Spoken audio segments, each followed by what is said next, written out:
Hey everyone, welcome to the Promethean Tides. I'm General, and as always, I'm joined by Breaker. What's going on, Breaker? Come on, man. America. Uh, my army of soy-faced Reddit moderators with their F-16s, they're coming to purge the MAGA Republican scourge from our land of freedom and equality because you know the thing. The thing, yes. So, yeah, we're gonna be going over the speech that Biden gave to the American public. I think it was an interesting speech, to say the least. Also, you'll notice this very pretty image that we have. It's like a cityscape with kind of like a mushroom cloud in the background. Um, an AI made this image, and I put in the little prompt for it, and then it made this, and I was like, oh, that's so cool. I wanna show it. So there it is. There is a pretty picture, for This lovingly created by an AI. this is a whole new epoch in YouTuber history. It's like now all these random YouTubers are gonna have these very ornate artistic background still images in their shitty videos. And it's just gonna be like, wow, that's a surprisingly high quality video for this 50 subscriber YouTube channel. It's like, it's freaking AI of taking over. The AIs are eventually gonna start becoming YouTubers themselves. Like, well, technically, Mark Zuckerberg is already there. He just like, sweet baby Rays. I enjoy barbecue with my human friends because I am a human who enjoys barbecues. Yeah. I watched I watched the interview or sit down talk or whatever that he did with Joe Rogan. Um, and that was an interesting interview. Maybe we'll talk a little bit about that later on in the show because I still don't think that I trust the Zuck. But Well, he uh, basically said, "It's like, yeah, the FBI told us, like, hey, could you sweep that computer under the rug, that computer of a specific politician's family member? Could you just, put that to the side for a bit while we're doing this whole election thing, if you don't mind?" And Zuckerberg was just like, "Yes, I have been programmed to comply." well, I mean, I guess specifically in that segment, the FBI went to Facebook and they said, "There's a whole bunch of Russian disinformation happening, so watch out for that." They didn't explicitly say anything about the Hunter Biden laptop. They just said to be extra cautious. So Yeah, by the way, if you haven't caught on that quote unquote Russian disinformation is kind of just a catch all slang term for opposition media, I don't know what to tell you at this point. yeah, no, I mean, for instance, you and I, Breaker, we are in fact Russian disinformation patently, right? We are against the I was Democrats. personally programmed by Putin. That's why I sometimes robot out. It's like it's a long way to Russia. Yeah, it is tricky. Uh, so uh, yeah, maybe we'll get a little bit more into the Facebook thing a bit later because I besides the very minor part where they were talking about the Hunter Biden laptop, they went into some interesting little details about how the Zuck thinks is the best way to run his company, and I don't necessarily agree with him on all of the points. But anyway, let's get into the bigger news item, which is the speech that Biden delivered to the American public. Let me see here. Let me bring let me bring this up. So here we have this image. It is Biden with laser beams coming out of his eyes. I think you mean Dark Brandon. The malarkey will end. I can see into your soul, MAGA Republican, and it is black and dark as the night. You shall be purged from our land of purity and equality and egalitarianism. Yeah. I think that this sums up in one image, who our president is as a person. He is a man with immense power, and he can shoot laser beams out of his eyes. I think it's a funny picture. But yeah, let's get into the speech. Speech. Yeah, so here we go. As we can see right now, we have normal lighting, right? We have a brick wall, normal lighting, and we got a couple military guys. The Marines, of course. Yep. Are they Marines? I guess they probably are. Yeah. So here, let's get into it. We should have like the fucking dark. This is like dark moment. The light is literally turning red. This is like the final boss of a Star Wars movie. Yeah, look at this. It goes from regular lighting and it shifts red.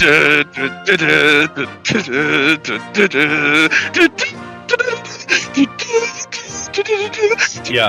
So so like the lighting is now red. It looks very like imposing.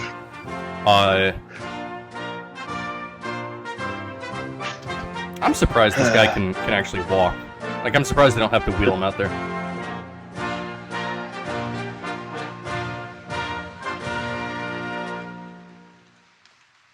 All right, woo!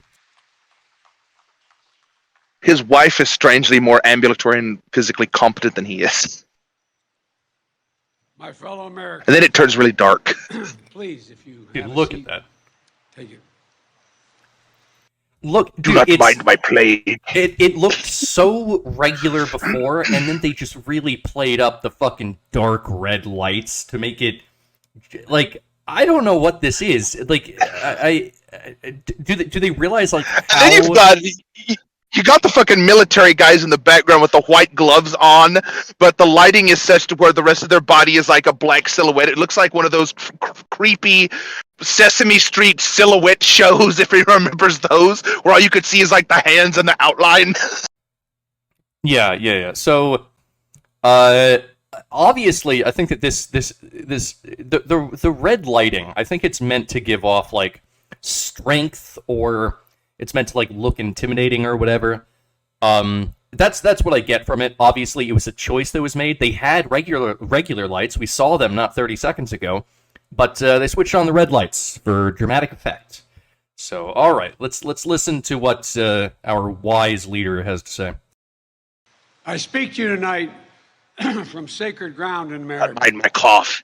Independence Hall. It's perfectly normal. Pennsylvania. This is where America made its declaration of independence to the world more than 2 centuries ago, with an idea unique. I'm in perfect health. That in America, we're all created equal. This is where the United States Constitution was written and debated. This is where we set in motion the most extraordinary experiment of self-government. So I want to point out that I did listen to this last night. Might have been a couple beers in when I was listening to it, but yeah, I listened to this last night, and I think the first few minutes are just politician speak rambling. He's not really going to say much, but we'll listen to pretty much America, freedom, equality. Do not mind my cough. That's right. Yeah. Just perfectly normal side effects of the perfectly healthy vaccine. Yeah, democracy, freedom, democracy, wonderful experiment in self-governance, blah, blah, blah. He's saying nothing, but... The world has ever known. With 3 simple words. We the people. We the people. These 2 documents and the ideas they embody, equality and democracy, are the rock upon which this nation is built. So that's not really true. First of all, our nation is not built upon the rock of democracy. We are a constitutional republic with democratic elements. We're not a fucking democracy. So, first and foremost. Second of all, the equality part I can agree with, but that is equality under the law, which means that it's not really so much about equality per se. It's really more about freedom. This country is founded on freedom and a constitutional republic, not democracy and equality. I disagree with the man here, but You know what? Strangely enough, the whole democracy rhetoric of the politicians has been like a staple since the Cold War days. And the main reason why that is because like the Soviet Union was like painted through US propaganda as like this anti-democratic country. So they're just like, okay, just talk about how good and democratic we are and how the Soviet Union is not democratic. So just mention democracy as a positive thing. And that has stuck ever since. Before the Cold War, this democracy stuff didn't come up that often, strangely. well, all right. They're how we became the greatest nation on earth. They're why, for more than 2 centuries, America has been a beacon to the world. But as I stand here tonight, equality and democracy are under assault. We do ourselves no favor to pretend otherwise. So tonight, I've come to this place where it all began to speak as plainly My channel is as under I attack. can to the nation about the threats we face, about the power we have in our own hands to meet these threats, and about the incredible future that lies in front of us if only we choose it. So this is where he starts, I guess, deciding that yes, America has enemies. There's Russia. There's China. These are adversaries that we have to deal with, and they are threats. But who is the greatest threat? Well, it is found domestically. Who could this threat be? We must never forget, we the people are the true heirs of the American experiment that began more than 2 centuries ago. We the people have burning inside of each of us the flame of liberty that was lit here at Independence Hall. I'm sorry, just real quick. He's talking about America being the greatest nation on earth. Now, that's a Republican talking point. I thought that the left loved shitting all over the United States and saying that fucking Norway and Sweden are better because they have universal health care and fucking socialism. And he's saying, "Oh yeah, well we have freedom here. We have liberty." He actually brings up the healthcare shit later on. Weirdly, that you mentioned that, but also it's like, you know, if China is supposed to be such a great adversary and enemy of ours, why is everything that I pick up seemingly made there? Well, welcome to a globalized world economy, right? But here's the thing, right? If you're talking about freedom and liberty, I'm sorry, but I don't think that the Democrats are that party. They don't seem to really give that much of a shit about freedom and liberty. They haven't for a long time. I mean, they were the ones that carried forward with the lockdown. They wanted to have all the vaccine mandates. They're the ones who want to work with Silicon Valley in order to censor naughty ideas. There's nothing free about the Democrats' platform. I mean, shit, they just hired or put forward a bill to hire 87,000 new IRS workers to make sure that you're paying every fucking due cent of your taxes to the government. What about the Democrats are the beacon of liberty? I'm sorry, but I mean, honestly, I think that if you want to look at, I don't know, people who care about liberty, let's say libertarians, most of them are much more in favor of the Republicans over the Democrats. It's just a lot of libertarians do not like Trump. They don't like the Republicans, but they prefer the Republicans over the Democrats. Why? Because one party is obviously more authoritarian. This, God. A flame No shit. that lit our way through abolition, the Civil War, suffrage, the Great Depression, world wars, civil rights. That sacred flame still burns. Now in our time, as we build an America that is more prosperous, free, and just. That is the work of my presidency, a mission I believe in with my whole soul. But first, we must be honest with each other and with ourselves. Too much of what's happening in our country today is not normal. Donald Trump and the MAGA Republicans represent an extremism that threatens the very foundations of our republic. Oh. Well, okay then.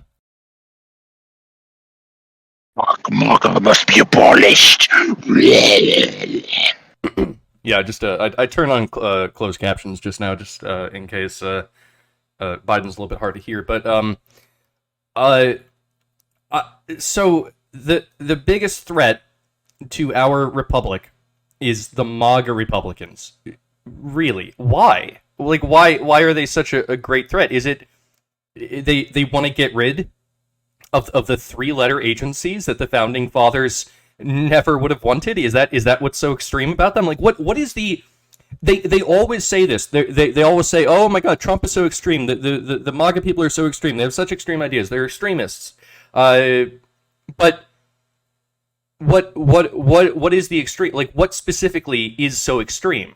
I don't understand what is the extremism that he's talking about, because he doesn't really seem to give any examples of it. MAGA bad because mustache man. Right. I mean, essentially what it is MAGA bad because they represent a threat to the current power structure that exists, and that's bad. Incompetent orange diaper baby that is pure evil, but simultaneously a bumbling buffoon that poops his diaper, but he's also a Machiavellian mastermind simultaneously.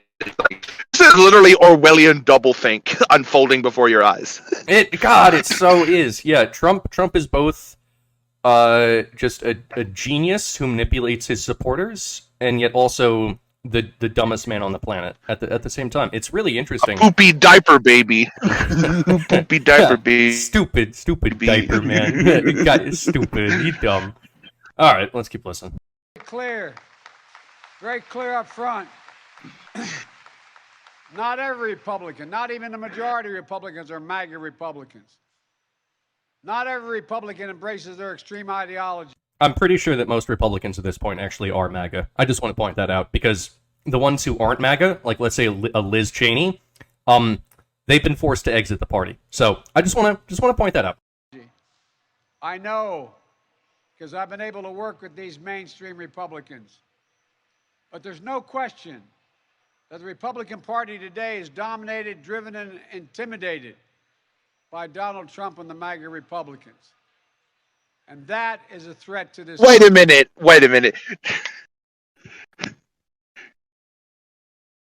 Didn't he just fucking say that not a majority of Republicans are MAGA Republicans, but now all Republicans are dominated by MAGA Republicans? Like, motherfucker, pick a lane and stick in it. Yeah, how... I guess that most Republicans are decent, right? He has to come out and say that, because like he can't shit on every single Republican, of course. But then he goes, but the Republican Party... He Party, immediately shits on every single Republican. the Republican Party is completely dominated by MAGA. Okay, all right. I mean, maybe what? maybe I could see it. It's like I guess that, you know, there are instances where the minority is very vocal, right? So like in the Democrats, you have like the blue-haired communist Antifa BLM people, and most people that vote Democrat are not. They don't have blue hair, but the ones who do have blue hair are very vocal, and they do kind of dominate the party and the talking points. So I can kind of see that. But the thing is that Trump won the primary in 2016, and it's either going to be Trump or DeSantis that wins the primary in 2024. And by the way, Trump won the primary in 2020, so it's very clear to me that most Republicans like Trump. I think that should be pretty fucking obvious. It's okay. What he's talking about when he's saying like mainstream Republicans that he's worked with, he's talking about rhinos. He's talking. He means rhinos, right? Yeah, he's talking about like a fucking Liz Cheney, and he's going, yes, the Republicans that call themselves Republicans but actually just work with the Democrats on every single fucking thing. Those are the good guys, and those are the true Republicans. Yeah, Liz Cheney went from losing Wyoming to like immediately running for president. It's like, bitch, what the fuck? Right. So Liz Cheney, fucking Mitt Romney, these are the true Republicans. Sorry. No. Don't forget about Mitch McConnell. Yeah, and him. These are not true Republicans. These are, at best, neoconservatives who just like having power. And Biden is saying, no, those are the ones that you want to be like. Those are the best types of politicians. Fuck this. I mean, this...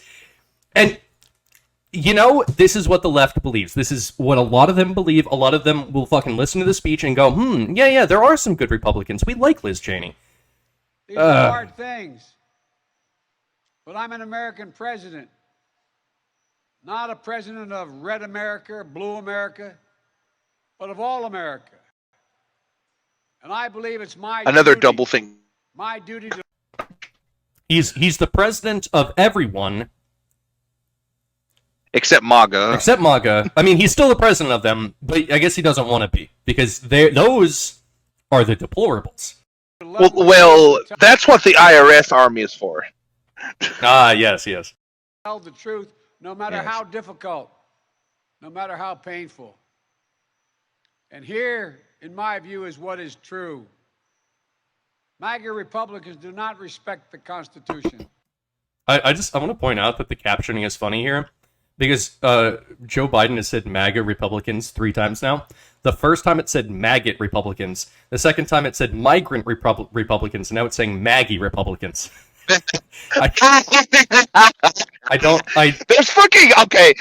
There's fucking deaf people. There's like legitimately deaf people that are watching this video. And they're reading these fucking closed captions.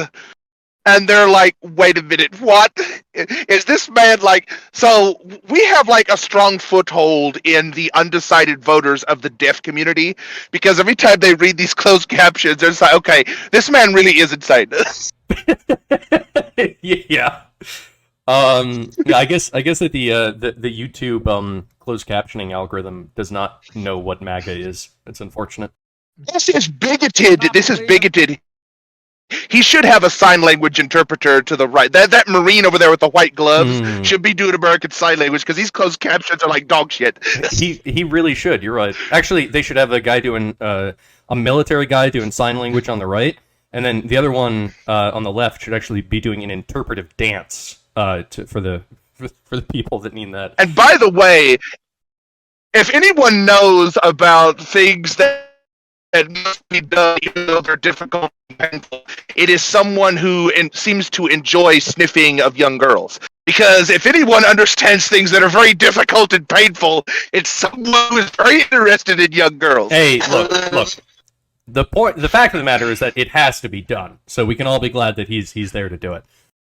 The rule of law, yeah, this is going to be difficult and painful, but it must be done.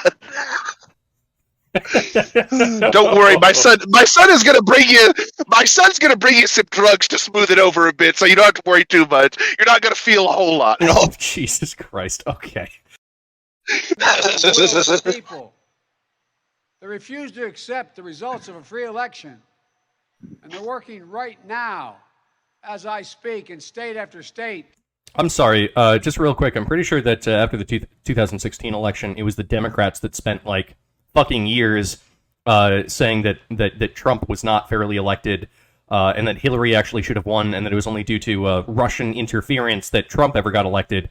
And now what? Biden's going to say, oh, well, the Republicans, they don't trust the results of the 2020 election, so they're working against the foundation of America. No, fuck off. This is all doublethink. You're right. This is all of it. The entire thing. It's fucking doublethink. To give power Yeah. to decide elections in America to partisans and cronies, empowering election deniers to undermine democracy itself. MAGA forces are determined to take this country backwards to an America where there is no right to choose, no right to privacy, no right to contraception, no right to marry who you love. Okay.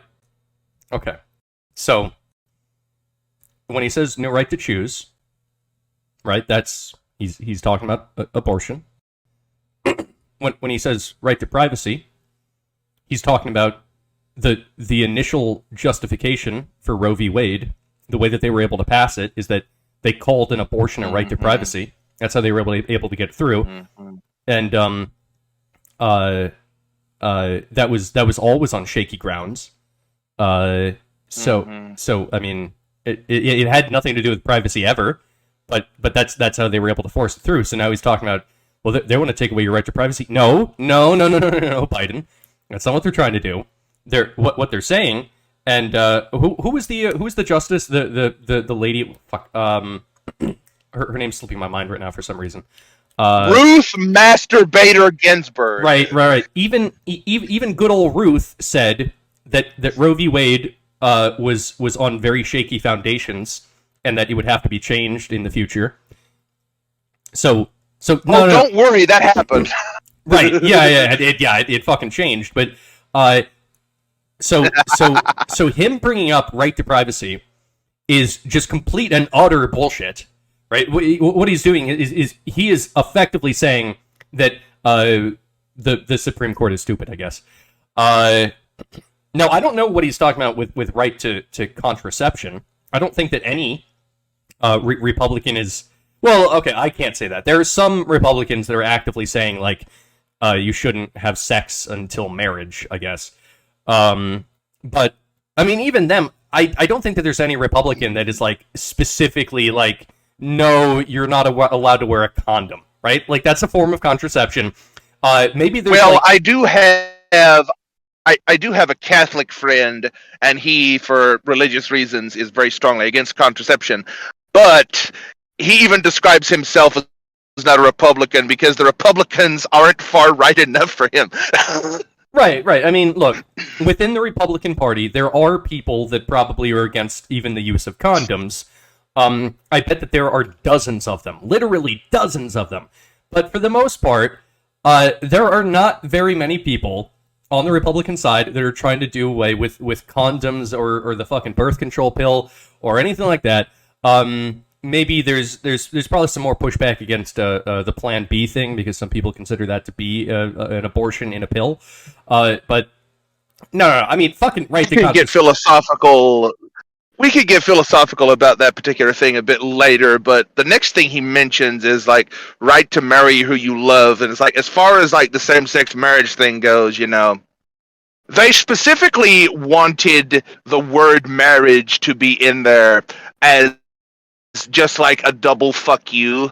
Like civil unions, as far as like the eyes of the law, there's a contingent of LGBT persons that aren't particularly religious and probably wouldn't mind if they had like a sacred church setting under an Abrahamic religious doctrine, which, you know, for obvious reasons isn't going to be very copacetic with the whole thing. So no. The only reason they wanted the word marriage attached to that is like a fuck you to the religious community. Right. I mean, actually, a civil union can be basically identical to a marriage under the law, just called something different so as to not piss off the Christians. Legally, all that matters is, like, you can only have one non-blood related tax dependent. That's all fucking marriage in the eyes of the law should fucking mean. Everything else about quote-unquote marriage, you have, like, Hindus, Christians, various other religious formulations all living together in this country that are all going to differ wildly in what does and doesn't constitute a marriage on theological and doctrinal grounds. That should have nothing to do with the law. If you remember the freaking atheists constantly talking about, oh, this is like not a freaking religious nation. Andrew Jackson said so in the treaty to the fucking Barbary pirates in fucking back in the 1800s. Like, yeah, I fucking know that, motherfucker. Well, you know, actually, I take kind of an extreme stance here, but in my opinion, I don't believe that marriages should be a legal thing. I think that heterosexual or homosexual should be a civil union, and the word marriage is reserved strictly for some sort of religious practice or ceremony. Yeah, like if you're a Catholic and you want to have a Catholic marriage sacrament, as far as the law is concerned, that should just be written down as like, okay, these people are under, in the eyes of the law, have a civil union. You could call it whatever you want in your church, temple, tent in the desert, whatever the fuck religion you have, call it whatever you want. But as far as the law is concerned, it should be like this blanket, sterile, anodyne terminology that can incorporate all those different beliefs. Yeah. I think that would actually be the best way to solve it. But I guess we're working on too much momentum of history, and at this point, it's probably impossible to change. But whatever, let's get back to it. But anyway, authoritarian leaders, and they fan the flames of political violence that are a Trump's an threat authoritarian to our personal rights, to the pursuit of justice, to the rule so of much law, authoritarianism, you're gonna the very love it. soul of this country. Believe me. They look at the mob that stormed the United States Capitol on January 6th, Worse than 9/11. brutally attacking law enforcement, not as insurrectionists who placed a dagger at the throat of our democracy, but they look at them as patriots. Brutally attacking the law enforcement They that see waved the them MAGA in. failure to stop a peaceful transfer of power after the 2020 election as preparation. That Trump explicitly said, go home with love in your heart. Elections. Dude, so much pearl clutching. Oh, won't someone please think of the government? It was threatened because some... No, I forgot. Trump had like an action movie Matrix style fight with the limousine drivers and the Secret Service and drifted the fucking limousine back while Deja Vu played the background by Initial D. Deja Vu! Back to the fucking Capitol and led the charge with two M16s. Yeah, I forgot that's what really happened. A random woman in a trial said that, so it must be true. I mean, yeah, I trust her. I trust her as much as what was her name? Blasey Ford. I forget her first name. Blase fraud, more like it. Oh, They tried everything last time to nullify the votes of 81 million people. This time, they're determined to succeed in thwarting the will of the people. That's why respected conservatives like Federal Circuit Court Judge Michael Ludwig has called Trump and the extreme MAGA Republicans, quote, a clear and present danger to our democracy. oh yeah, absolutely. Your political rivals are a clear and present danger to your democracy. Yeah, of course they are. Of course, yeah. I mean, yeah. Why not? I mean, fuck. Why don't let's just make everything as fucking extreme as possible. You know, everyone else has been making shit as extreme as possible. So let's just get the fucking president of the United States to stand up and say that anyone, so Donald Trump and anyone that supported Donald Trump are a clear and present danger to our quote-unquote democracy, which we do not have. You know what? Here's the thing. Maybe they are, because, to be fair, the Republicans want to keep this a constitutional republic, and it's the Democrats that, I mean, given their name, they want to make this into a democracy. They have that, the the Free State Compact thing, where they want to turn the presidential election into a straight up popular vote. So, okay, fine. You know what? To be fair, yeah, the Republicans are a clear and present threat to the democracy that you are trying to build in place of our constitutional republic. Yeah, sure. But this is this is so stupid. But while the threat to American democracy is real, I want to say as clearly as we can, we are not powerless in the face of these threats. We are not bystanders in this ongoing attack on democracy. There are far more Americans from every background and belief who reject the extreme MAGA ideology than those that accept it. Cool. All right, so what he just did there was he said, hey, minorities, we're not powerless because we have the minorities on our side. That's basically what he just said. Yay, minorities. But that's not even true, because at this point, the Latinos they're starting to go really hard for Trump. There's a lot of minorities that are switching over to MAGA. So I think you mean crypto fascists and Brazil nuts and coconuts and various other derogatory terminologies for people who technically aren't actually minorities because they act white enough to be considered white and white bad. So, and as Biden himself famously said, if you don't vote for me, then you ain't black. So clearly, the second you vote for MAGA, you just become an honorary white. Yeah, dude, those fucking those brown-skinned white supremacists, they're the worst. Exactly. Yeah, they're the absolute worst. That's why they need to be insulted and derided the most. All right. And folks, it's within our power, it's in our hands, yours and mine, to stop the assault on American democracy. I believe America is at an inflection point. One of those moments that determine the shape of everything that's to come after. And now, America must choose to move forward or to move backwards, to build a future or obsess about the past, to be a nation of hope and unity and optimism, or a nation of fear, division, and of darkness. MAGA Republicans have made their choice. They embrace anger. They thrive on chaos. They live not in the light of truth, but in the shadow of lies. Wow. Wow. Wow.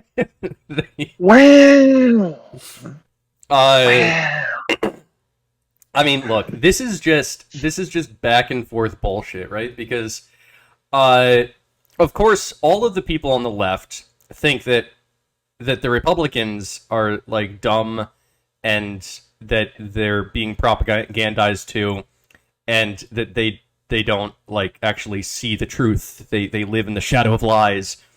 But most of the people on the right think the same thing about Democrats. Like I personally think that a lot of lefties are actively propagandized to, and they do not. They also live in a shadow of lies. You know, like, for instance, there's a lot of people on the left that think that there's no such thing as there being a man and a woman, right? It's all just a sliding scale, and you know, it's you can be anything that you want. I mean, what is a woman? We have no idea. I mean, we're damn certain that a trans woman is a woman, but otherwise we're not really sure what it is. So, yeah, I look. I mean, far be it from me to definitively say who is correct and who is incorrect, but I mean, the fact of the matter is that Joe Biden's just throwing insults out, right? Like, this is this isn't a good way to make an argument. Yeah, you know, it's funny that if you think the only real woman is a trans woman, which, you know, we both agree with, but if you actually say that what happens is you're in this weird, non-concretizable zone of linguistic turns of phrase, where it's just like, the only things that are valid are transitionary states. There is no ultimate eschatological endpoint to anything. There is no concretization of any terminologies. Everything is in this eternal state of flux. Which, you know, if you consider the modern left, that would make perfect sense, wouldn't it? Yeah, so basically, here we have Brandon just throwing ad hominems out. Like, these are completely meaningless, and the exact same could be said by Trump towards the Democrats, except I don't think that Trump would actually be so brass as to say this kind of shit. I think that I think that Trump he likes to get people on his side, especially when it comes to like Americans or whatever. So I think he would just say, yeah, the Democrats are misguided, but we love them. They're still amazing people. We love them. They're misguided. And then meanwhile, Brandon is up here saying that they live not in the light of truth, but in the shadow of lies. They're a clear and present danger to our democracy. They must be rooted out. Well, that's the problem with the modern right and Republicans in America in general. It's like the left doesn't give a shit. They will say whatever works. They're just pure Machiavellian power politics, whereas like the right has principles. And the right still lives in this delusional world where the truth matters and they actually, quote unquote, believe in things. Whereas it's like the left is in this eternal state of flux and transition, just like a totally real and valid trans woman. So they're always going to be flip-flopping and changing on a heel with whatever works at the time. If saying a certain buzzword and using a certain ad hominem works and engenders a positive response to their ultimate goal, not only will they say that, they will say it with such vigor and gusto that you would sincerely believe they had lived their entire life believing and thinking that. And then the next day, when the tides of fucking popular sentiment change, they can do a complete 180 and say the diametric opposite of the thing they said yesterday, but it will sound like they believed it their entire life. They're like Orwell on crack. yeah. It's like I remember when feminism used to be super popular, and now it's not. It's been completely erased by the like the intersectional LGBTQ stuff, and like now feminism is like outdated. But it wasn't that long ago. It's been a couple of years. What the fuck? Yeah. And now the actual feminists, are now right wingers. Like the TERFs, the trans exclusionary feminists, are now considered extremist right wingers, and they actually like turn to the right wing political parties in both America and the UK. Like the TERFs are now right wing feminists. The left has gone so fucking crazy that now feminism is conservatism. It's interesting how these things work out, huh? Like J.K. Rowling, right? She's now famous conservative J.K. Rowling. I mean, she's the one that wrote all the books that all the lefties read, and that's how they knew that Trump was a bad guy, because you could just compare him to Voldemort, and then they can understand the world better if it's in the archetype of Harry Potter. And they used to love her just a few years ago, but now she's a bad person, because she didn't support... I'm so fucking tired of Harry Potter leftism. It's like, you know, I read all the Harry Potter books too, and they were really popular around the time I was growing up too. But I didn't. Then I started putting aside the children's books and reading fucking Plato, Francis Bacon, and Aristotle, and I fucking grew up. These people didn't. They're still reading about Voldemort as the fucking Chamber of Secrets. And one of those secrets in that chamber is an emotionally disturbed girl that was apparently murdered horribly. You're talking about a moaning Myrtle? Yeah, that's actually pretty fun. Yeah, you actually remember that? It's like, yeah, that was really fucking dark, considering. It was like the rest of it is very fanciful and happy-go-lucky, and then it's like this chick was just straight up murdered in a bathroom, bro. Yeah, there's a murdered child ghost in the bathroom, but that's just a normal fixture of this school. Don't worry about it. Don't question it. And she's not even like a very popular ghost. She gets made fun of because she's always moaning, right? Like, that's so fucked. Yeah, the ghost crying about her horrific death in the bathroom is just this annoying bitch. Yeah, let's make fun of her. Like, that's so fucking cruel. Actually, perfectly in line with leftist sensibilities. Actually, yeah. Actually, I figured out when it comes to the LGBTQ stuff, I figured out I guess the longest acronym that you could, I mean, that I was able to construct. Maybe someone can do better, but it's not the LGBT community. It's the 2S LGBTQIAAMN plus community. Yeah, you can't forget Two Spirit, because that would be like racist against Native Americans, because, you know, being Two Spirit gender is totally a traditional Native American practice that was totally not made up by 1/16th Cherokee. Native American blood. Yeah, like, what's that politician that claimed to be Native American? What was her freaking name? Oh, Elizabeth Warren. Yeah, the Elizabeth Warren leftists that are like 1/1,000,000th of a fucking percent, where if a mosquito lands on their arm and sucks their blood out, their Native American heritage just evaporates into the mosquito's gullet. Yeah, those type of Native Americans, like, yeah, two-spirited werefurries are totally part of Native American traditional culture and heritage. That's a thing. Yeah, I think it was Justin Trudeau that he used the 2S LGBTQ thing. He called it LGBT2. So yeah, so it's 2S LGBTQIAAMN plus. So the next time that you're talking to anyone about this, that is actually the correct terminology to use, because if you don't use all those letters, you're excluding people. Obviously, we don't want that to be exclusionatory. By the way, if you ever have a chance, look up the MOGAI community on the Wayback Machine. It's just a whole freaking like quasi social media website in the early internet era. And the whole website is nothing but like different genders. And I shit you not, there's over 4,000 entries, all with their own pride flags and descriptions of all the different gender shit. So, you know, and this is like roughly 15 years old at this point, the freaking MOGAI community. So if you ever look into that, you're going to understand why they just said, fuck it, LGBTQ+.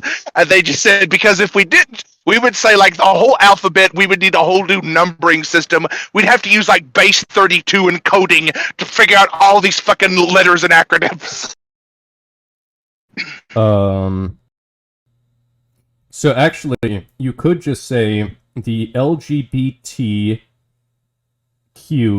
ACDEFHIJKMNOPRSTVWXYZ community, because that actually puts the LGBTQ at the front, and then you just say the rest of the alphabet afterwards, and that actually is the most inclusive. Weirdly enough, the P and the Z part is still widely contentious, even among the most ardent leftists. But, you know, progress is slow sometimes, so don't you worry, they're going to get there. They're going to be knocking on your door like the Alex Jones skit that's like, I'm here to date your 6-year-old. That's where it's going. Well, okay, so when I said the 2S LGBTQIAAMN+, I snuck something in there, right? What that actually stands for is two-spirit, lesbian, gay, bi, trans, queer, intersex, asexual, aromantic, map, non-binary plus. Oh, fuck. You actually stuck it in there. I snuck Don't forget about the zoos. Don't forget about the zoos, because, you know, white girls fuck dogs. Hey, why do we have to make it about race, man? I'm sure all women of all ethnicities love fucking dogs. Okay, let's... You know what? I've done a lot of independent research, and I can tell you right now, it's like, that's actually not true, but that's a topic for a different video. Yeah, we're just gonna move along from this particular subject. Let's get back to the video. But together we can choose a different path. We can choose a better path. Together. Forward to the future. A future of possibility, a future to build and dream and hope. Yeah, dream. And we're on future. I know this nation. I know you, the American people. Yeah. I know your courage. Yeah. I know your heart. Especially super predators. And I know our history. This is a nation that honors our Constitution. We do not reject it. This is a nation that believes in the rule of law. Yeah. We do not repudiate it. Govern me harder, Daddy. This is a nation that I am the free law. and fair elections. We honor the will of the people. We do not deny Especially well-fortified elections. Most it. This fortified. is a nation that rejects violence as a political tool. Okay, I'm sorry. What? You know, during the Summer of Love, if you remember, it's like, you know, a good thing about that is like not only was it totally peaceful, somewhat fiery, but mostly peaceful, it also like temporarily cured COVID. Because if you remember, you could like protest in mostly peaceful, but only occasionally fiery and destructive protests. You could do that, but you couldn't go to church or hold the hand of your dying loved one in the hospital bed. But, you know, you could protest peacefully, but only occasionally fiery, the death of a fentanyl addict. Yeah, see, here's the thing that a lot of people don't realize. But, you know, there's a lot of nuance here. When the left burns down a building, it's not arson, it's not political violence, okay? It is peaceful protests.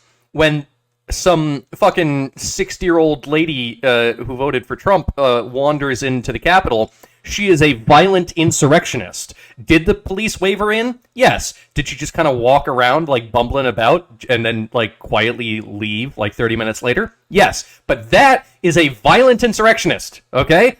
You know what, regarding that, you remember that image from the quote-unquote insurrection, the worse than 9/11, worst day in American history event? I know how tragic it was, but there was one particularly interesting snippet from that video, if you go back and watch. There was like a random guy in full military garb with a balaclava on his face, looking like a Metal Gear Solid NPC enemy, and he had a handful of like those plastic zip tie handcuffs. And I can't help but wonder, it's like, was that just a random dude that was trying to kidnap politicians, or was that just a Fed, like, waiting around for the proper time to randomly start grabbing and arresting people? I have a feeling it might have been the latter. Yeah, it's all feds. It's like 9 feds in a room trying to goat one guy into doing something. Like, it's like there's 10 people, 9 of them are feds, and they're like, hey, we should do a revolution. Yeah, we should do a revolution. Hey, guy that isn't a fed, you want to do a revolution? He's like, sure. And then they go, you're under arrest. Ha ha. Let's just like the Stop the Steal protest, where it was like all fucking glowies in like cargo shorts and black t-shirts with black Ray-Ban sunglasses. You know what? I went to that protest. I was part of that. I was in the crowd. And oh god, I am also a Fed. So there you go. Well, there you go. We do not encourage violence. We are still an America that believes in honesty and decency and respect for others. Patriotism, liberty, justice for all, hope, possibilities. We are still at our core a democracy. No, we're not. Yet, we're a constitutional republic. Stop saying that. History tells us the blind loyalty to a single leader and a willingness to engage in political violence is fatal to democracy. Yep. Yeah. I mean, that's the thing, right? The famous words of Dark Brandon. Don't. Yeah. I mean. Okay. Yeah. Yep. You should not engage in political violence. Absolutely. I agree with that wholeheartedly. I don't believe that violence solves anything. I think it actually makes things worse.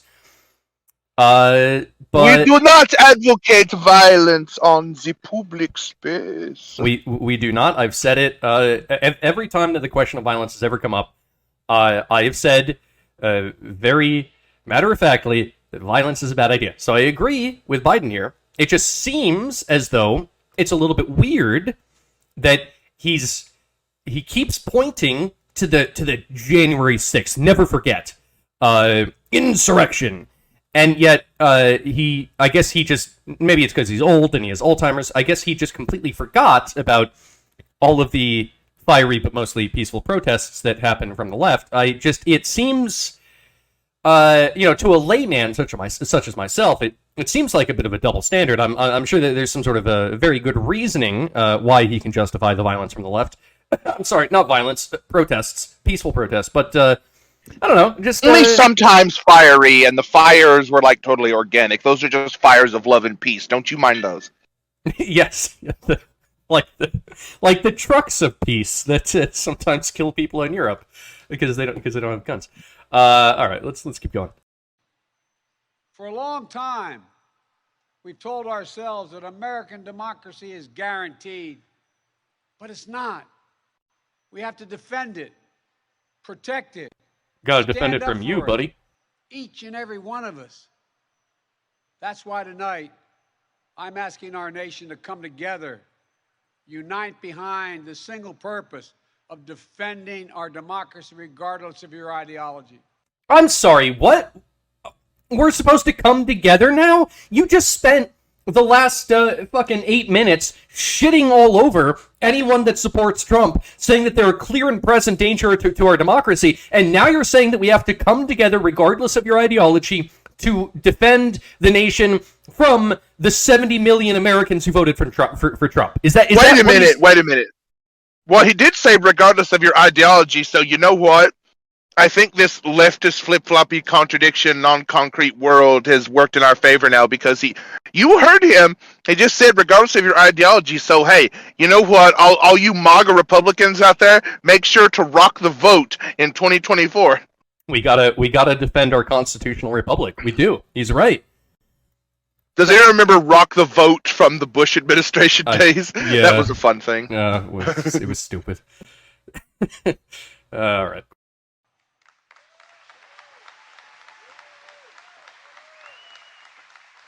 We're all called by duty and conscience to confront extremists who put their own pursuit of power above all else.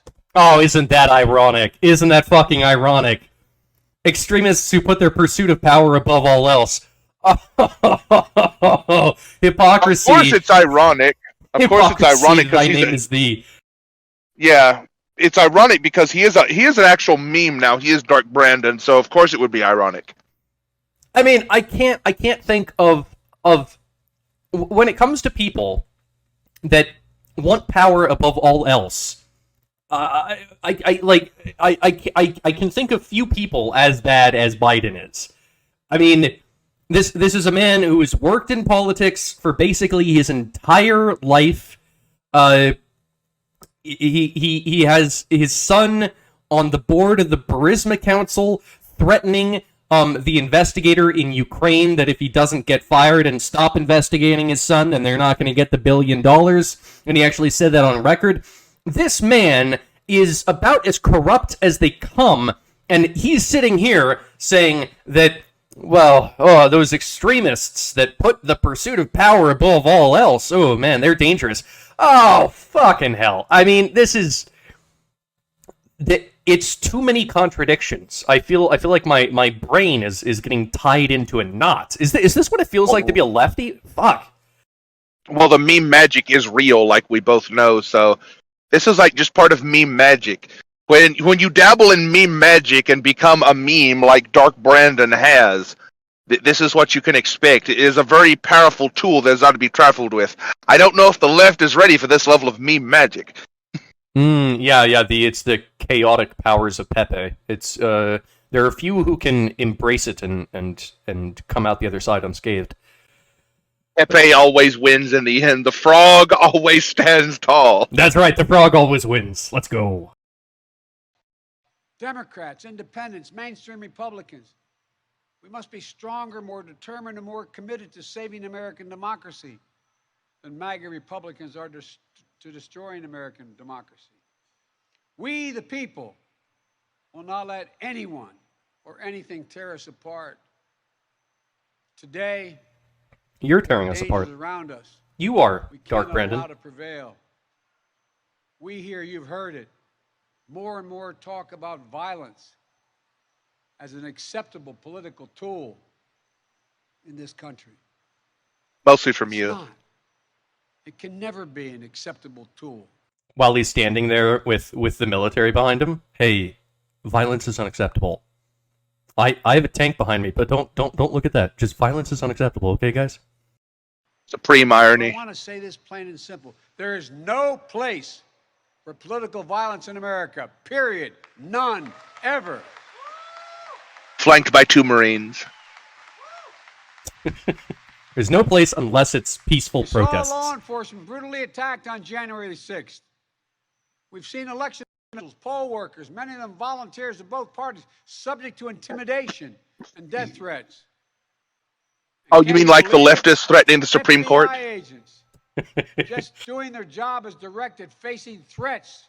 Hey, it's just the FBI doing their job, all right? Look, are they an unaccountable, unelected 3-letter organization that was never voted into power and yet can remain in their offices for their entire fucking lives? Oh, of course he mentions them because they're his apparatchiks, but when it comes to, like, the lefties, like, trying to do violence against the Supreme Court members to the point where he himself had to sign a bill to provide them with, and their families with, extra security from all, just the death threats, but the active attempts at assassination of Supreme Court justices, and this was all explicitly motivated by left-wing political ideology. He completely omitted that part. It's weird. It's weird how violence only ever comes from the right. It's so weird how that is just always true. I guess it's just the meme magic. The meme magic is working. I could feel the tingle like Selsun Blue. See, here's the thing, right? If he had come out here and if he had said, "Hey, you know what? Political violence is wrong. Whether you're on the left or on the right, there should be no political violence." And actually, both sides have engaged in violence, so they both have their shit to work on, but no one should be doing it. We need to come together as a nation and fight China. That would be a good speech. That's a speech that would actually unite the nation, right? Everyone could get behind that speech. Fuck, I could get behind that speech. And I do not like this man. But instead, he came out with a very divisive speech that is directly attacking 70 million Americans who voted for Trump. And, I mean, this is not helping things. This is how you help to instigate a fucking civil war. This is not good. This is not a speech that a president should be making. This is a speech of a fucking autocrat. This is retarded. That's what this is. This is retarded. You know the thing. America. Yeah. Democracy. To their own lives from their own fellow citizens. On top of that, there are public figures today, yesterday, and the day before predicting and all but calling for mass violence and rioting in the streets. This is inflammatory. It's dangerous. It's against the rule of law. And we, the people, must say, this is not who we are. Woo! Ladies and gentlemen, we can't be pro-insurrectionist and pro-American. They're incompatible. What? You can absolutely be pro-insurrectionist and pro-American. I don't know. Wait a minute, wasn't America founded by what was technically an insurrection? Yes! We are a bunch of insurrectionists. That is how we started. We said, fuck you, to Britain. And then we said, we'll fucking build our own country. We don't need you, fuck off. And by the way... And Britain was like, oh, do you think you got a license for that country, mate? And they came up with force. And, in fact, we didn't have a license. We had no licenses, and yet we built it anyway, going against at that time, the rule of law. So, we are a nation of insurrectionists. That is what we are, that's what we do, that's what we're founded on. And, by the way, the Founding Fathers, they had this thing called, like, the Bill of Rights, right? And the First Amendment is so that you can criticize the government and engage in debates with people and try to figure out how to keep the government from being totalitarian. And the Second Amendment is there in case the first one fails. Actually, if the government ever does get, incredibly totalitarian, I would argue that it's already a little bit totalitarian, but if it got worse, then that is the point of the Second Amendment.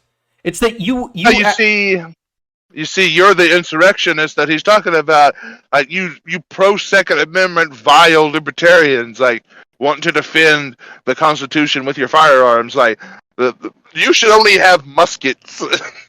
I mean, what he's saying is that you cannot be pro-Constitution and defend the Constitution.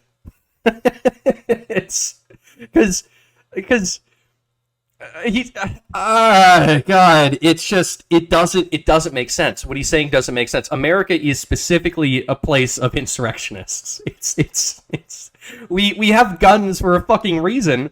Part of it is to defend the nation. But part of it is also to defend the citizenry against a tyrannical government if that should rise up. So, actually, inherently, part of being an American, I believe, is a willingness to be an insurrectionist if the government goes too far. I believe that is an incredibly important aspect of being an American. It is a thing that actually makes us better than other nations, because if let's say, I don't know, Australia goes a little bit too far with some of its policies and starts putting people against their will into sick camps, how are the Australians going to defend against that because they're disarmed, right? You can't really be an insurrectionist in Australia, which means that the government can do whatever the fuck it wants. Yeah, so that is dumb. I'm just going to say that was a dumb thing that Biden said, and I'll leave it at that. There you go. We can't allow violence to be normalized in this country. It's wrong. We each have to reject political violence with all the moral clarity and conviction this nation can muster. Now, we can't let the integrity of our elections be undermined, for that is a path to chaos.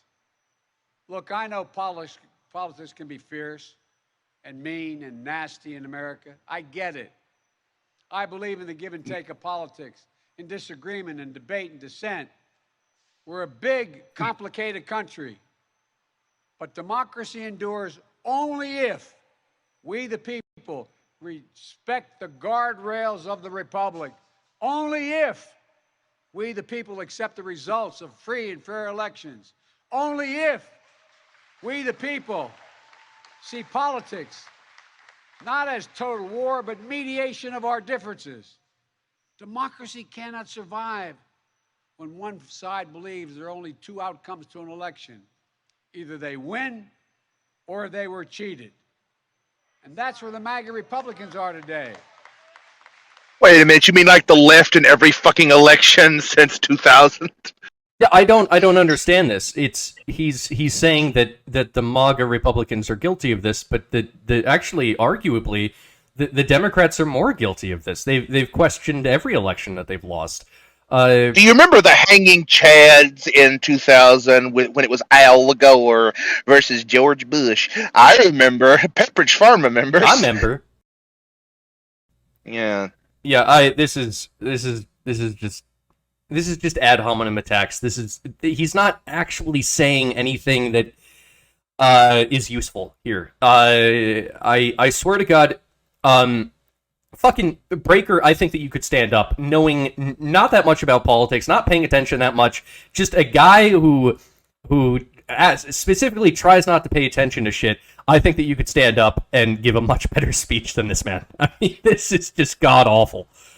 I could definitely beat Joe Biden himself in an actual one-on-one debate, more than likely, especially at this phase in his life. It depends on, I guess, how much cocaine they put him on. You know, they might get him speedy enough. Now, if I come out on my freaking caffeine tablet completely sober, I could wipe the floor with this motherfucker in a debate. Yeah, I mean, that's like that is a little bit like saying that you could you could beat a 5-year-old in a fist fight. But I mean, yeah. He's gonna throw some 5-year-olds at me, like he's gonna sniff their hair and be like, distraction. You don't understand what every patriotic American knows. You can't love your country only when you win. It's fundamental. I don't think the left believes that. No, they don't. I think that actually a lot of, I think it's kind of like in the and like the foundation of the conservatives that they love America no matter what. They just hate some of the leaders, right? Like that's the thing. Talk to any literally any Republican, and they will say, "I love America. I don't like the Democrats. I don't like the people in Congress. I don't like the president, but I love America." Right? They love the Constitution. They love the people or whatever. They love the foundation of the nation, but they don't like some of the leaders. And that's whereas like every time the left isn't in power, they're just like this fascist, systemically racist bullshit country with assassination squads of police roaming the street to kill minorities. Non-stop fucking complaints about sexism and racism. Is like they want to put all women back in the kitchen and turn them into human fucking slaves. Right. As when Trump was in office, it's not like the Democrats were saying, "Oh yeah, America is awesome. I just don't like Trump." No, a lot. Well, some of them maybe were saying that, but a lot of them were saying, "No, America is a inherently systemically racist country built on slavery, and I'm moving to Canada." So, like, funny how few of them actually moved to Canada. I remember a lot of celebrities saying, "It's like I'm going offline and moving to Canada," and they didn't. You know, there is a the only one. Ironically enough, the only one that actually did that I know of, and someone in the comments can correct me, it's like actually, but I remember him tweeting about this explicitly, and he actually showed receipts. David Hayter, the guy, ironically enough, that voiced Solid Snake in Metal Gear Solid, actually did move to Canada. Oh, good for him, I guess. Donald Trump is a fascist douchebag, and I'm moving to Canada. You know, the thing about Canada, it's really nice for Canada to exist as like America's hat, because like we're very, very similar culture wise, except for the Frenchies. But you know, for the most part, Frenchies will always tell you to fuck off, even in Louisiana with the Cajuns. It's not as pronounced, but there's this certain sensibility in the French court of Louisiana where when they start talking in their own Creole language that you can't fucking understand, it's kind of a subtle way of telling you to fuck off. Now, the French Canadians are just like full blast and saying, no English, oh, fuck you, Yankee. Right. So aside from Quebec, the rest of Canada, it's very culturally similar to us, right? So it's like, it's basically America, but without the Bill of Rights. So, like, basically we can look at Canada and we can say, oh, that's what will become if the Democrats win in 2024. Like, we can look to Canada almost like a time machine into the future and see what America will look like. And it's really good to have Canada there as just a as an example of what the fuck not to do, right? Just whatever they did, don't do that, and then we don't have to be like Canada, because they are quickly descending into a super duper far lefty authoritarian rule, and goddamn, I'm glad I don't live there. And I talk to Canadians relatively frequently, and they're not happy living there either. And also, I think like 75% of their of the land in Canada is owned by the Chinese at this point, so that's interesting. But you know, whatever. Moving on.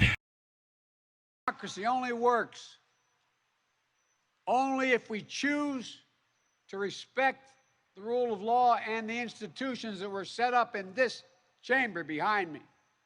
Only if we respect our legitimate political differences.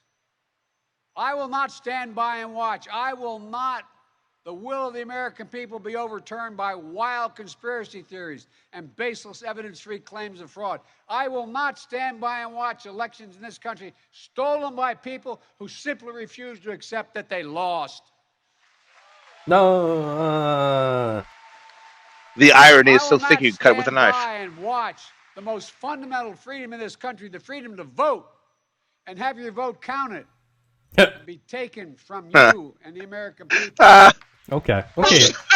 All right, Dark Brandon. Okay. As your president, I will defend our democracy with every fiber of my being, and I'm asking every American to join me. No Don't mind the cough. It is perfectly normal Throughout side our effect of history, the 100% healthy vaccine. America's often made the greatest progress coming out of some of our darkest moments, like you're hearing that bullhorn. I believe we can and must do. Oh yeah, there's a bull. Someone I guess outside this event is blowing a bullhorn in protest, which They click the alarm on the bullhorn in a few minutes, and he actually turns to them and said, "Hey, fuck you," basically.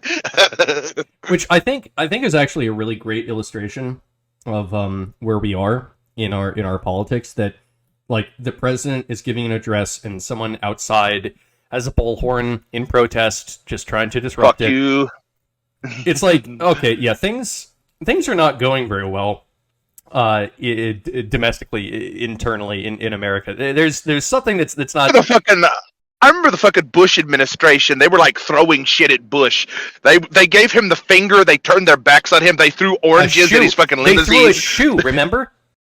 Well, that wasn't in America. That was like some Middle Eastern guy that did that. But I'm talking about actual Americans in America. We're throwing shit at the fucking presidential limousine and constantly bitching and complaining about Bush. Like, this isn't necessarily new. No, you're right. It's not. But I guess that there are some parallels between the Bush administration and the Biden administration in that they're the two worst administrations that I've lived through.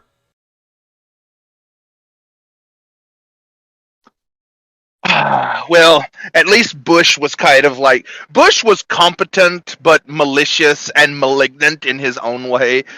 And he was just superficially funny with his gaffes. Well, that was Dick Cheney. I don't think Bush himself was that competent, but Dick Cheney was. We could argue about that separately, but the one thing about Bush is just like... He was, like, funny on occasion, but there was, like, this malignant undertone to it. But Dark Brandon is just, like, pathetically sad. Like, Alzheimer's howdy doody up here, like, you could tell, it's like, there's no way in hell he wrote 1/10 of this speech. Oh, yeah, no way. Shit, I'm surprised that he was able to memorize it all. He's having to look over the teleprompter and be like, that's all, folks. All right. But anyway. Do that again. And we are. MAGA Republicans look at America and see carnage and darkness and despair. They spread fear and lies. I wonder why. Lies told for profit and power. But lies told for profit and power. I don't know if he wants to get into that one.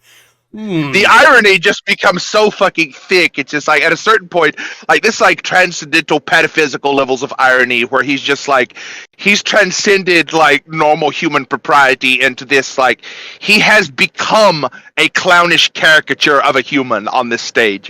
Like, right. It is so far beyond believability that it is just like, wow, I'm just astonished that you could still say this. This is just like a Shakespearean actor at this point. All you could do is like clap in stunned silence as this continues. Right. I think when it comes to the lies that were told for profit and power, I'm gonna say one word. Charisma. Oh, I was gonna say Pfizer, and just leave it at that. Moving on. I see a different America. An America with an unlimited future. An America that's about to take off. I hope you see it as well. Just look around. I believe we could lift America from the depths of COVID. With socialism. The largest economic recovery package since Franklin Delano Roosevelt. And today, America's economy is faster, stronger than any other advanced nation in the world. We have more to go. That's like saying that everyone's been shot, but we were only shot in the leg, so we're hobbling, but we're doing better than other countries that were maybe shot, like, in the gut. Like, you know what? He's not wrong, and with his parallels to, like, World War II and Franklin Delano Roosevelt, he's not actually wrong, because Halsey actually drew this parallel as well. Well, this is, like, really similar to the post-World War II situation, where I think in a weird type of way, America is getting ready for a second, like, revival of the 1950s economic-wise. Because if we look at Europe and we look at the other frickin' countries like east of the fucking Iron Curtain that has now reemerged, they've got their own frickin' troubles over there. But they're kind of banging it out over there, this time without communism, so, well, with like half quasi-communism and quasi-autocratic corruption. Better than actual functioning communism, to be honest with you. And America's over here, it's like, Europe is kind of fucked, this time economically, not through a war like World War II, but it's still royally fucked financially.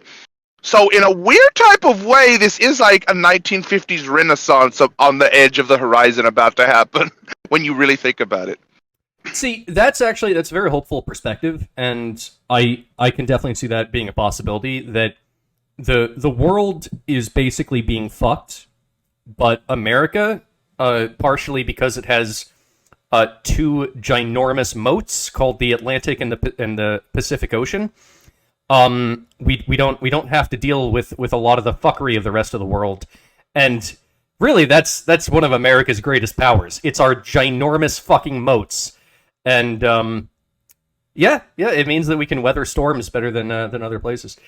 Yeah,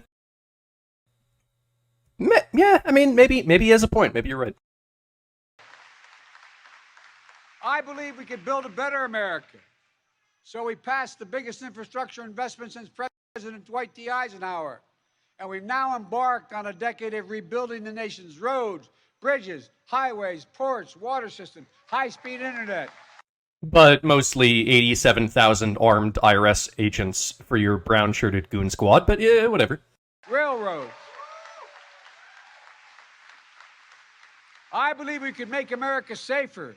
So we passed the most significant gun safety law since President Clinton. I believe we could go from being the highest cost of prescriptions in the world to making prescription drugs and healthcare more affordable. So we passed the most significant healthcare reform since President Obama signed the Affordable Care Act. The more... Obongo! Everybody knows this. The more that you put government involvement into an industry, the better and cheaper it becomes. Let's look at the price of college, right? Government got into that, started funding everyone's college, and now the price of going to college has skyrocketed, mostly as a result of the government being involved. So... Yeah, excellent. Yeah, I totally support the government having even more involvement in healthcare, because it's just completely titanic involvement with Medicare and Medicaid wasn't enough. We need more, because I guess eventually it'll become a good thing? Sure. And I believe we could create a clean energy future and save the planet. So we passed the most important climate initiative ever. They didn't. They're funding a couple solar panels and wind farms. Well, you got to farm the wind. I have a very unpopular opinion after this video, but we'll get into that. I mean, look. If he actually wanted to pass the most green energy bill that we've ever done in America, this is what you do. You take the bill that he just did. What was it? It was like $400 billion or whatever. You take $400 billion, you use all of that to build just a bunch of modern-day nuclear power plants. Maybe do some R&D into like thorium reactors. Maybe throw some more money at the research that's going into the tokamak reactors for fusion power. That's what you would do. Instead, we're pursuing fucking solar panels. Solar panels are not the future. Okay, they're not. It's very clear to me that fucking nuclear power, both fission and fusion, are the future of energy. And I wish that someone would just fucking make it happen. I don't know if it's like the energy lobbyists that are preventing this from happening. I don't know who it is, but we need fucking nuclear power. That's how you go green, and you do so efficiently, and you make it so that it's affordable, and you can give Americans jobs and shit. It would be amazing. Just fucking nuclear. But no, we're never going to do that because reasons. I think we are going to do that when it gets to a certain point because I think after the leftoids get enough of their way in the political powerhouse, what you're going to see is like, all this frickin' climate change rhetoric is mostly just frickin' Machiavellian power gaming, and to the extent that the people in power that push this shit actually believe in the epic green Gaia, Mother Earth, wind, and solar shit, I don't think that's actually the case. I think it's a very popular forward-facing thing you could tell to a bunch of stupid people that were raised on crystal magic and Gaia, Mother Earth, pseudo-pagan spirituality, but I think the actual people in the know would agree more with you that nuclear is the way. But, Ted Turner and Duke Nukem, before the video game character that was actually sued, that's the whole thing, look it up, by Ted Turner. Wait, believe it or not. There's an actual guy named Duke Nukem? Duke Nukem was a villain in Captain Planet that was a nuclear energy, robber baron, capitalist industry titan guy that was like a stereotypical Captain Planet villain that wanted to pollute with nuclear pollutes because it makes places uninhabitable if the reactor melts down. It's like the classic fucking Chernobyl Red Scare Day bullshit line that Ted Turner grew up in. So strange that he would have that perspective, but that withstanding, yeah, they know that nuclear is actually, they probably mostly agree with you, but because the momentum of all the green energy extinction rebellion shit is basically their own version of a religion, they're going to stick with that until they have enough power to say it's like, not really, we know what side the bread is really buttered on, so we're going to go with the thing that actually fucking works. I think once they're secure and firm in their power and their assertion of that power, they will lean more in your direction, but it's not going to be very overt and blatant when they do this, and most of the people that rebel against this, like the actual eco-greeny leftists that are against nuclear power, they're just gonna, strangely, their platforming and forward-facing political activism is going to slightly taper off in a logarithmic way until you don't see it anymore, and then we actually do run on nuclear power. But that's only when they get their way. If they don't get their way and they're constantly fighting with MAGA Republicans, they're going to keep doing this shit. So in a weird type of way, you kind of have to let them half win. I'll tell you what, if I'm already going to vote for Trump, but if Trump just came out and he was like, I have an energy plan. We're gonna build 20 new nuclear reactors. Actually, you know what? Fuck that. We're gonna build 50 new nuclear reactors, one in every state. I guess I would try to vote for him twice. I don't know what I would do, but that would just be fucking amazing. That would that would be even better for the left, because then they could complain that the Republicans did it. Now you're just empowering the left with that, paradoxically. Fuck it. I want nuclear power plants. All right, let's get through this video. The cynics and the critics tell us nothing can get done, but they're wrong. There is not a single thing America cannot do, not a single thing beyond our capacity. Hell yeah. We do it together. It's never easy, but we're proving that America, no matter how long the road, progress does come. Just gotta get around this old guy. Yeah. Look, I know the last few years have been tough. Because of you. Today, COVID no longer controls our lives. You More would like it Americans to. are working than ever. Businesses are growing. Our schools are open. Not really. Millions of Americans have been lifted out of poverty. Our economy's in the Millions shitter. of veterans once exposed to toxic burn pits will now get what they deserve for their families and their compensation. Oh, like that was you. American manufacturers come alive across the heartland, and the future will be made in America. Actually, yeah, fuck yeah, MAGA. Make America great again. What the white supremacists and the extremists say, I made a bet on you, the American people. Breaker, are we the white supremacist extremists? Is that what we are? Actually, no, that would be the left. That would be the progressive left, and I'll explain to you exactly how. In order to believe that the world is actually controlled top-down by a white patriarchy of oppressors, you technically have to be a white supremacist.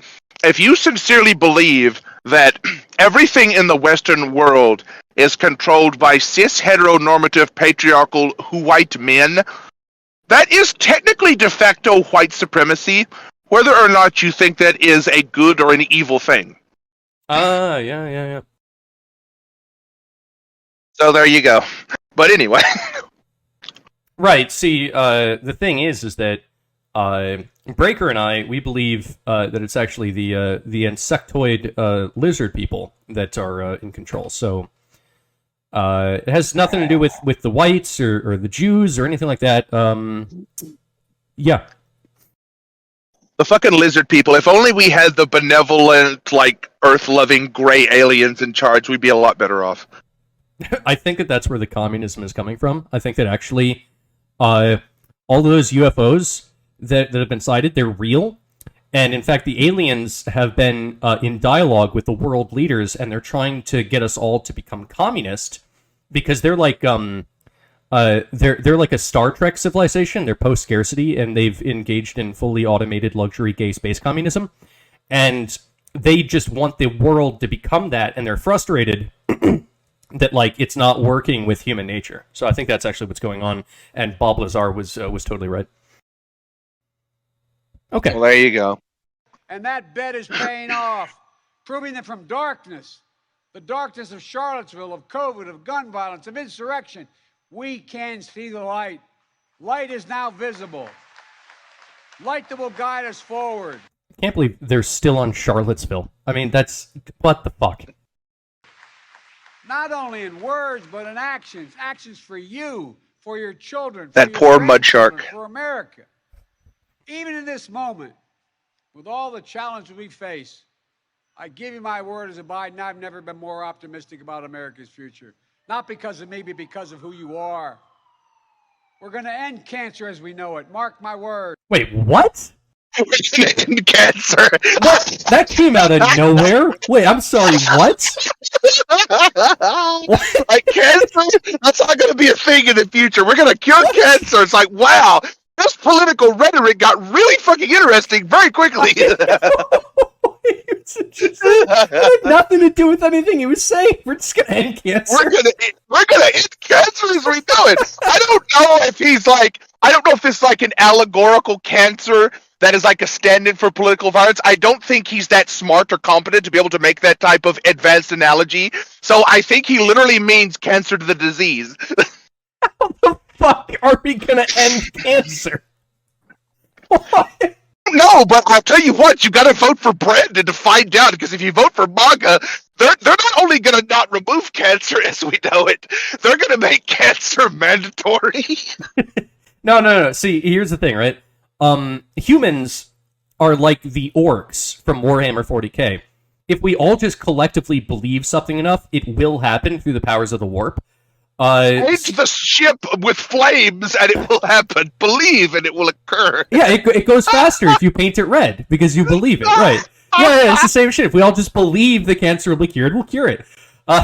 Okay, so, well, it's kind of like those vaccines that are totally safe with no side effects. You just have to believe, and you know what? Everyone that believes that the vaccines are 100% safe and effective, they suffer no ill side effects, as we clearly know there's no evidence to the contrary of this claim, so it must be true. That's true. And in fact, anyone who did happen to get sick or have side effects, they were the related.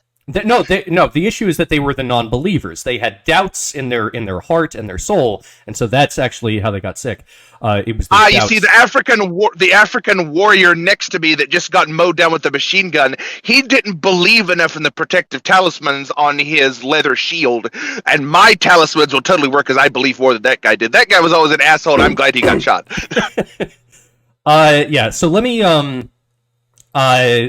just go into this briefly. So, no, we're not going to cure cancer. We will not.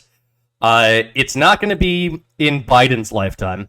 It's not going to be in my lifetime, and it's not going to be in my grandchildren's lifetime.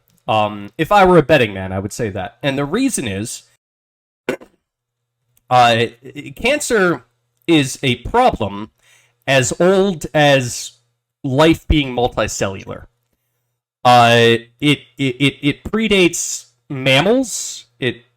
All that stuff. It's a very ancient problem. The problem is that you're trying to organize like 1 trillion cells into all working together, and then one of them goes, well, I want to do my own thing, and then it does its own thing, and then sometimes your body doesn't catch it, and then it grows. Every single cancer is unique. It's a beautiful and unique snowflake. There are common mutations that occur between different types of cancers. So let's say that you have like colon cancer. You're going to have some similar mutations like adenomyosis APC, right? So like APC is going to be a common mutation in colon cancers. But also you're going to have other mutations that exist in the cell that are different between each of the cancers because you got 20,000 genes. Each one of those genes have different ways that it can be mutated. You basically have... Wait a minute. This actually makes me think of something since we were talking about the revolutionary phenotype a bit before. You know what this sounds like? This sounds like one of the inherent drawbacks of DNA replicators. This is like one of the inherent bugs in the system, because if you remember in JF's revolutionary phenotype theory and the RNA worlds theory combined, this is what DNA originally did to escape the clutches and subjugation of RNA, was kind of mutate around the system and go off and do its own thing. This is what DNA at its core does. So is it any surprise that cancer is this truly ancient primordial problem of all DNA-based life forms? Because this is why DNA is the seat of replication as we know it, because this is how it got away from RNA in the first place. Well, cancer is not an issue with single-cellular organisms. It's only an issue with there's not enough single cell. There's not enough to work with. Well, I mean, actually, if here's the thing: with a single-cell organism, if it happens to become better at replicating itself, then that's just called evolution. It's gotten stronger. Single cell, when they replicate through mitosis, they don't necessarily, like, the replication, they don't live long enough, one, and they don't replicate to a sufficient level of complexity where this becomes a problem, number two. So it requires a certain threshold of longevity and complexity until cancer starts to become a problem. Right, and that's you. It is necessary. It is a prerequisite for you to be multicellular in order for you to get cancer. That is just a fact. And that was always a bug in DNA from the beginning, but it didn't manifest until multicellular life came along. This was always a problem with DNA from the very start. It's not just DNA. There's external environmental factors that go into cancer, like radiation knocking out your freaking. What I'm saying is that even if you had like I don't know, life forms on a computer or something that is completely removed from DNA. Oh yeah, the complexity at a certain point. This is why you have to play test games, because you put together this video game that's this complex system of codes. As everything I've programmed into this game should work, but let me play it and find out. And 9 times out of 10, when you play test it, you'll find that one of your pieces of code, when you do this certain thing in a game, causes it to lock or freeze or clip through the wall or do some weird shit that's not supposed to have the chance. Like, fuck, I gotta go back and fix that. And you have to keep doing this over and over and over. And even when a game is finished and on the shelf, there's no guarantee that all of those would have been weeded out. Well, okay, so the thing is that everything decays. And even on a computer, there's something called bit rot, right? So everything decays. So actually, Like Donkey Kong Country, why they had to add the expansion pack to get it all in. the issue with that, actually, it has it's not so much an issue with DNA as it is an issue with entropy, period, right? Entropy causes mutations, entropy causes cancer. So, the original sin of this whole thing was actually entropy, but also entropy allows for the mutations that allows for life to evolve and change over time. So, really what it is this is just the natural result of living in a complex system that is both chaotic and ordered simultaneously. We exist in between those two things. That's what life is. And so as a result, when you have multicellular organisms, you get cancer. Anyway, what I'm trying to say here is that the issue with cancer is you can't. I don't know how you would go about curing it. I don't think it's really possible. Because like what I don't like. Number one, every type of cancer is unique. They have a different set of mutations. Oftentimes, a particular protein, like let's say APC in colon cancer, will get a mutation, and then that actually causes the cell to become more mutagenic because it has like they have down-regulated, I guess like genetic cleanup or whatever. So basically, these oncogenes they make the cell be even more tendent towards getting more mutations. Those accumulate, then it becomes cancerous. But how exactly do you cure that? I have no idea. Like what he's saying, it makes no goddamn sense. I would really like to talk about this more, but in the interest, like we've spent like several minutes talking about it's just so dumb. It's so fucking dumb. But all right, yeah, it's a little bit of a side point. Let's keep going.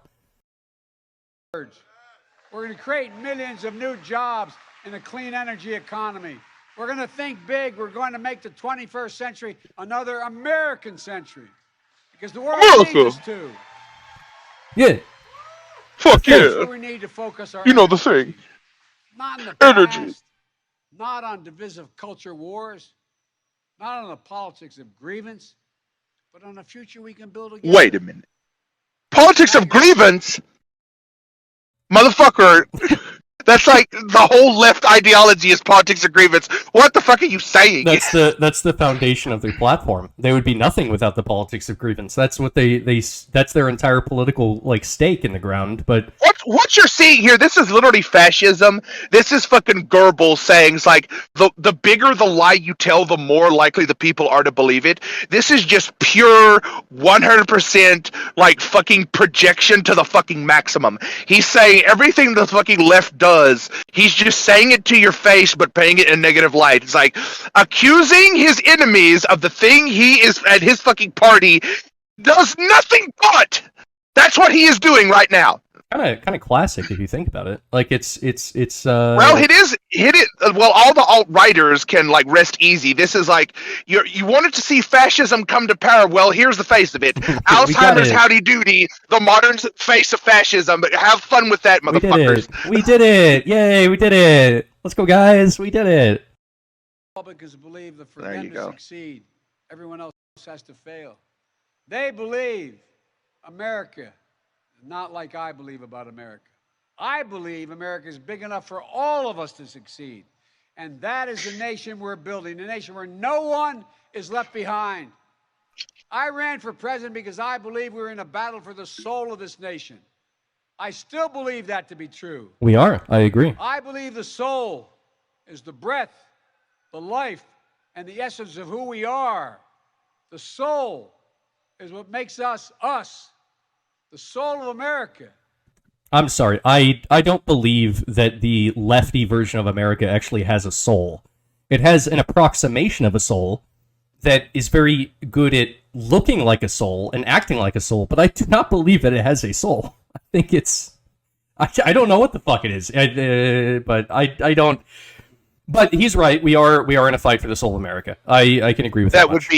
That would be a massive side tangent. We might be able to get into an after show with that level of shit, but for now, that's a big can of worms to get into. Yeah.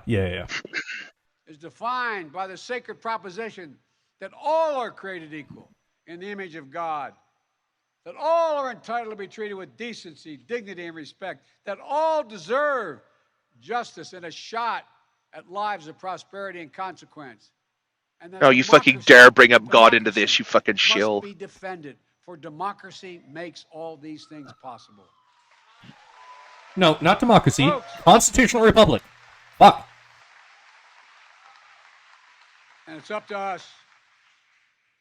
Democracy begins and will be preserved in we, the people's habits of the heart, in our character, optimism that is tested yet endures, courage that digs deep when we need it, empathy that fuels democracy, the willingness to see each other not as enemies but as fellow Americans. Look, our democracy isn't perfect. It always has been. Notwithstanding those folks you hear on the other side there, they're entitled to be outrageous. This is a democracy. But history and common sense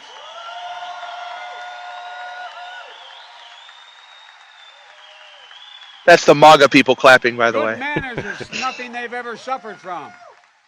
But history and common sense tell us that opportunity, liberty, and justice for all are most likely to come to pass in a democracy. We have never fully realized the aspirations of our founding, but every generation has opened those doors a little bit wider to include more people who have been excluded before. We've had ups and My downs. fellow Americans, America is an idea, the most powerful idea in the history of the world, and it beats in the hearts of the people of this country. I agree. It beats in all our hearts. It unites America. It is the American creed, the idea that America guarantees that everyone be treated with dignity. It gives hate no safe harbor. It installs in everyone the belief that no matter where you start in life, there's nothing you can't achieve. That's who we are. That's what we stand for. That's what we believe. And that's precisely what we're doing. Opening doors, creating possibilities, focusing on the future. And we're only just beginning. I cracked off the alarm on the bullhorn. Our task is to make our nation free and fair, just and strong, noble and whole. And this work is the work of democracy, the work of this generation. It is the work of our time, for all time. We can't afford to leave anyone on the sidelines. We need everyone to do their part. So speak Every up, time he opens the noise gate. Every time he opens the noise gate on that microphone, you could hear people on the side fucking shouting and protesting. Yeah. If you listen very closely, every time he speaks into the mic and breaks the freaking noise gate threshold that they have set up and cuts through the compression, you could hear the bleed over of people like in the background. Get engaged. Vote, vote, vote. And if we do our duty in 2022 and beyond, then ages still to come will say, we, all of us here, we kept the faith. We preserved democracy. I think that when people look back at this speech, they'll say, oh, yes, this was one of the events that led up to the Second American Civil War. I think that is what history will look back upon this as. Not as keeping the faith and preserving democracy, but we'll see how things roll out. We do not endorse political violence or insurrectionary sentiments on the public space. We do not endorse violence, but this is just a political prediction. It could be wrong. We are not advocating that anyone actively do this. We don't endorse that, but we also acknowledge that sometimes shit happens. That it does. We heeded our worst. We heeded not our worst instincts, but our better angels. We proved that for all its imperfections, America is still the beacon to the world, an ideal to be realized, a promise to be kept. There's nothing more important, nothing more sacred, nothing more American. That's our soul. That's who we truly are. And that's who we must always be. I have no doubt, none, that this is who we will be, and that we'll come together as a nation that will secure our democracy, that for the next 200 years, we'll have what we had the past 200 years, the greatest nation on the face of the earth. blah, blah, blah. We just need to remember who we Political are. ramblings. We are He's not the saying anything. United States of America, the United States of America. The balkanized states of America. Protect our nation, and may God Nation protect to the all those who stand people. watch over our democracy. God bless you all. Democracy. Thank you. Democracy. Democracy. Thank you. You know the thing. Democracy. All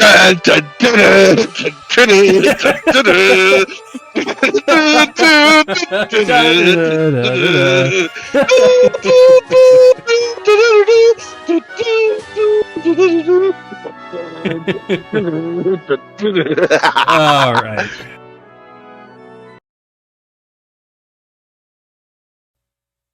So yeah, that was the speech that was given by Biden, and there it is. We went through all of it. In case you didn't feel like listening to it just flat out.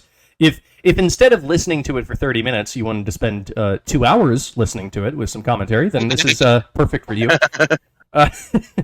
Don't forget, like, number one, we're going to stop division and political, like, hatred and protest and violence, which, I agree with. I think there should be much less of that, especially from the left. Also, we're going to cure cancer. I agree with that. Cancer is a hell of a drug. Cancer's a bitch. Like, cancer should be ended now. Like, end cancer now. I agree totally with that. Also, we're going to have, like, better, stronger, faster energy, and that's going to go farther and do even more things, like, the things. I agree with that. So there's not a lot in this that I actually disagree with. Yeah, it's like, hey, he said that he's against cancer. I'm also against cancer. Well, shit, he is my vote. Fuck cancer. Yeah, that's great. I'm voting for Brandon. Bro, let's go, Brandon. He said that he was in favor of the good things and he was against the bad things. That's my guy. Like, how could I not vote for this man? Come on. The only way you couldn't vote for this is if you were like a reactionary racist piece of shit that hates America, especially LGBTQ and minority Americans, you shouldn't have a voice at all. Sorry, that's it's actually 2S LGBTQIAAMN plus. If you could just refer to that. Yeah. My mistake. You know that thing that you just said. That, and also minorities and BIPOC, and I don't know what's the word that they use now. Is BIPOC still okay, or is that like on par with the N word? Because the persons of color, like, if you change that and reverse it, it becomes racist. So I don't know what to fucking say anymore. Forgive me. Yeah. You say people of color, you don't say the other thing. Don't say it. Yeah, if you reverse it, then it's really naughty. Yeah, that's why I was very careful with that, because it's that much of a fine line, kind of like the fine line between prosperity and utter and total destruction that Biden was alluding to. Like, we cannot let MAGA prevail, because if MAGA prevails, like, number one, all women are going to go back to the kitchen. Number two, it's like they won't be able to have abortions anymore. That's horrible. And number three is like, the people with the acronym, they can't get married anymore. So we can't allow any of that to happen. So let's go, Brandon. Because hey, he's in favor of good stuff and he's against bad stuff. So shit. Exactly. He's pretty good. I like good thing. You like good thing too, right? Exactly. Exactly. I'm trans. We both like I good agree thing. with this. Yeah, and we don't like bad thing. I'm gender fluid. Yeah. Like, my trans ideology comes and goes because I'm non-binary, non-conforming, and gender fluid. Right Yeah. now, I'm trans, and you have to respect this identity. This identity might change, and subject change in the future. So every time I tell you to respect the pronouns, you need to have a detailed list of the pronouns. Like, now that I'm trans, my pronouns are Zer, and you must refer to me as Zer, but only when I'm using this voice.